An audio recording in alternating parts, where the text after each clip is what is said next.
Have you ever been aware of how your thinking can change a calm instant into a whirlwind of anxiety in just seconds?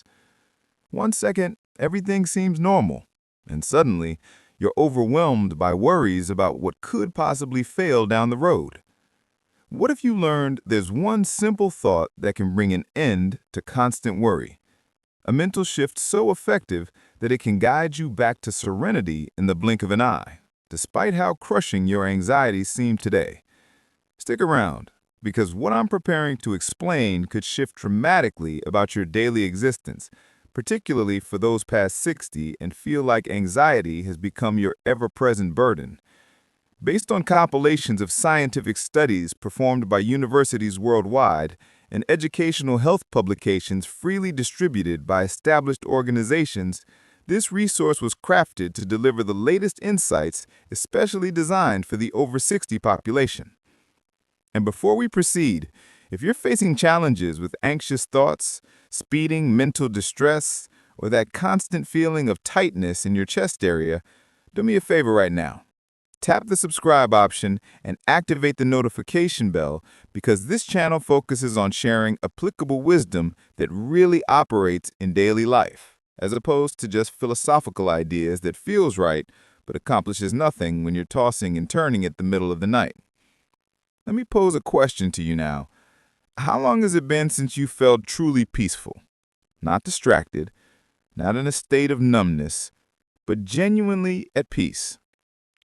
For a large number of us, especially as we get older, it appears that calm is something from our distant past, something we experienced before obligations accumulated, before we started stressing over health complications, money matters, relationship difficulties, and the pressure of unfulfilled dreams about alternatives not chosen. Anxious thoughts become perpetual background chatter, this ever-present shadow muttering potential disasters and doomsday outcomes. But here's what's genuinely true that therapists and awareness scholars have proven via sustained research. Worry cannot survive in the now. Absorb that statement. Anxious thoughts have no place in present awareness. It defies the nature of reality. Anxiety is always about something that hasn't happened yet, or something that happened before. It dwells exclusively in the cognitive territory of what was and what might be, never in what is right now. Consider this. When you're in a state of worry, what are you genuinely fearful of? You're concerned about an upcoming medical visit, a conversation that awaits, a bill that's coming due, or you're reliving previous situations, a mistake you made, word you wish you could take back, opportunities you missed. But currently, at this specific point, as you're absorbing this content, is everything fine?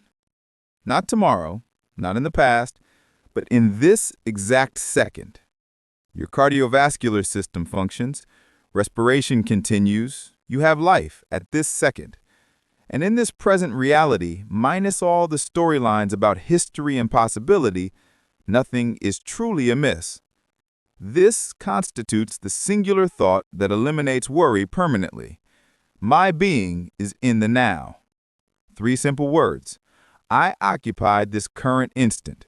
Not I'll arrive somewhere eventually. Not I was somewhere earlier. I exist presently. This goes beyond simple positive mindset or just an encouraging slogan to post on your wall. This represents a core reality about the essence of anxious thinking and the power of present moment awareness. When you place your entire awareness to the actual present, when you truly ground yourself in the living present, worry evaporates because it has no platform. It's like trying to be afraid of darkness once illumination arrives. The shadow simply disappears.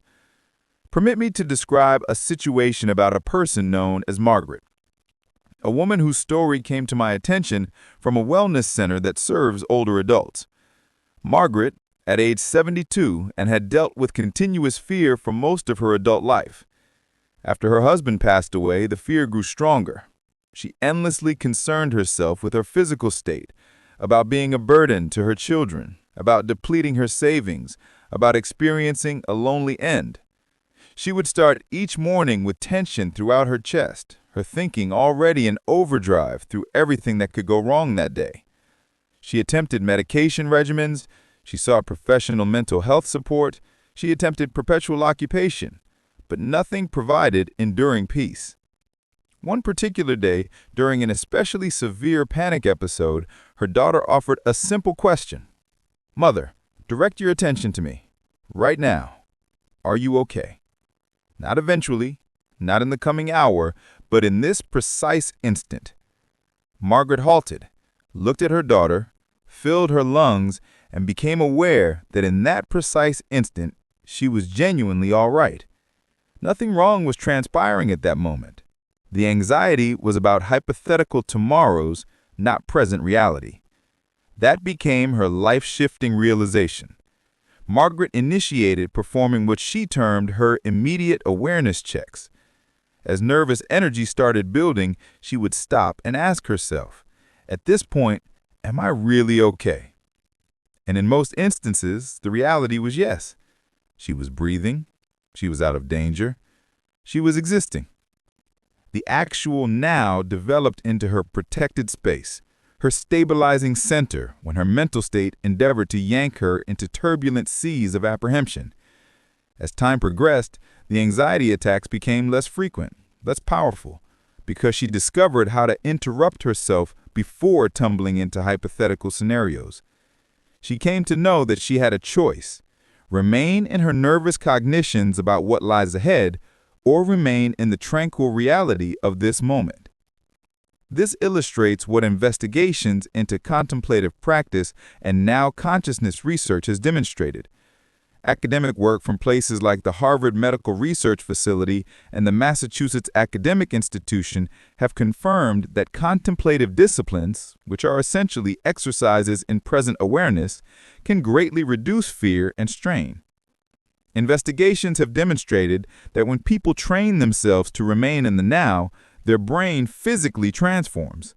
The brain's alarm system, the part of the brain managing stress responses, becomes more calm, while simultaneously regions connected to attention and emotional regulation grow more robust. Put another way, staying in the now is not simply a thought exercise. It's literally changing your neural pathways to be less apprehensive and more centered. But this is where most people hit a wall. They assume being present means you cannot prepare for tomorrow or benefit from previous experiences. That's not the intention. Obviously, you should organize, to prepare, to preserve learned experiences. The difference is whether you're contemplating what's coming from a now-centered perspective or from a standpoint of nervous energy. When you're centered in this moment, you can look at future concerns with clarity and take practical action.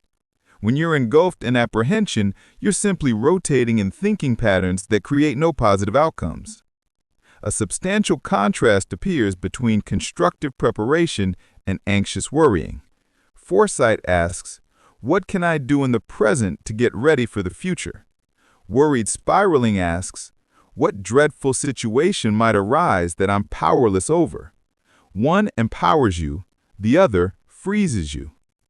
If something here speaks to you, if something resonates for you currently, post a comment underneath with the numeral 1. Just the number 1.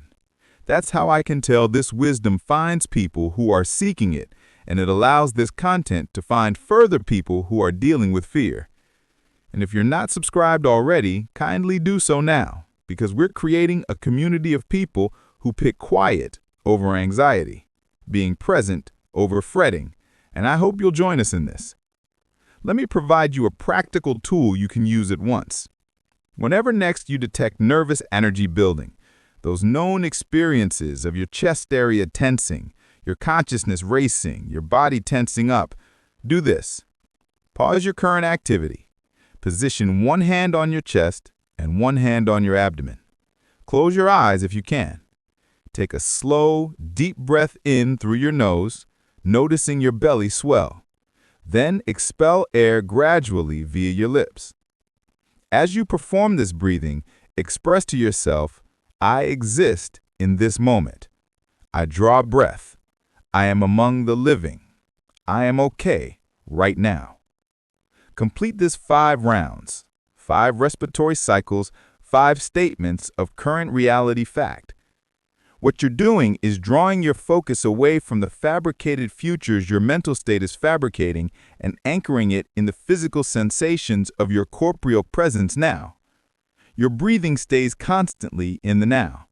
You are unable to inhale oxygen from the past or air from tomorrow, just this now breath in this instant. This creates your breathing as the supreme mooring to guide you to this moment. Another practice that many individuals regard as helpful is called the 5 senses practice. When fear emerges, recognize 5 things in your visual field now. 4 things you can touch, 3 things you're able to listen to, 2 smells you notice, and 1 thing you can taste. This directs your focus into the immediate present through your senses, and worry cannot hold on when you're totally focused on present sensory experience. Try it. You might find it remarkable how quickly the apprehensive thinking loses potency when you're perceiving the physical awareness of your feet against the ground, the calls of birds beyond, the coffee flavor persisting in your oral cavity. Each of these represents immediate reality experiences, and anxious thoughts have no ground to stand on when you're completely present. Let me tackle a vital point for those of us over 60. There often emerges this belief that we should have conquered this by this point, that anxious thoughts are somehow a failure on our part after all this time of life lessons. Pay close attention to this. Your nervous energy is not a personal flaw. It's not a sign that your life has been meaningless or that you're inferior. Anxious thoughts are natural human experiences that can develop into an overreaction, particularly when we've experienced much, when we've faced bereavement, when we're meeting the truths of advancing age. The world repeatedly encourages us to fear getting old.